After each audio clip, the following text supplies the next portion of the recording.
Hi friends, NN മുത്തു LDC-PSC ചോദ്യാവലി കാണുന്ന എല്ലാ വിദ്യാർത്ഥികളും ഈ ചാനൽ സബ്സ്ക്രൈബ് ചെയ്യണം. അതുപോലെ തന്നെ ഷെയർ ചെയ്യാനും മറക്കരുത്. തീർച്ചയായും LDCക്ക് വരുന്ന ചോദ്യങ്ങൾ ഉത്തരങ്ങളുമാണ് ഇതിലുള്ളത്. അതുകൊണ്ട് വിദ്യാർത്ഥികൾ ഈ വീഡിയോ മുഴുവനായും കാണണം.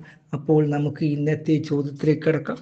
ഒന്നാമത്തെ ചോദ്യം, world federation of democratic youth എന്ന സംഘടനയുടെ വൈസ് പ്രസിഡന്റ് പദവി വഹിച്ച കേരള മുഖ്യമന്ത്രി. ഉത്തരം VK വാസുദേവൻ നായർ. മുഖ്യമന്ത്രിയായതിനു ശേഷം ഉപമുഖ്യമന്ത്രിയായ വ്യക്തി. ഉത്തരം CH മുഹമ്മദ് കോയ. 2 തവണ ഉപമുഖ്യമന്ത്രിയായ ഏക വ്യക്തി. ഉത്തരം CH മുഹമ്മദ് കോയ.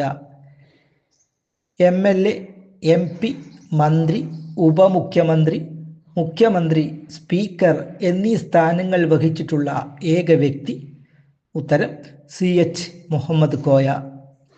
കാലിക്കറ്റ് യൂണിവേഴ്സിറ്റി സ്ഥാപിതമായപ്പോൾ വിദ്യാഭ്യാസ മന്ത്രിയായിരുന്നത്. ഉത്തരം CH മുഹമ്മദ് കോയ. CH മുഹമ്മദ് കോയയുടെ പ്രധാന കൃതികൾ: ഞാൻ കണ്ട മലേഷ്യ, എൻ്റെ ഹജ്ജ് യാത്രകൾ. കേരളത്തിൽ കാലാവധി പൂർത്തിയാക്കിയ ആദ്യത്തെ മാർക്സിസ്റ്റ് മുഖ്യമന്ത്രി. ഉത്തരം EK നായനാർ. പുന്നപ്ര വയലാർ സമരത്തിൽ പങ്കെടുത്ത മുഖ്യമന്ത്രി. ഉത്തരം VS അച്യുതാനന്ദൻ. 4ാമത്തെ കേരള ഭരണപരിഷ്കാര കമ്മീഷന്റെ അധ്യക്ഷൻ. ഉത്തരം VS അച്യുതാനന്ദൻ.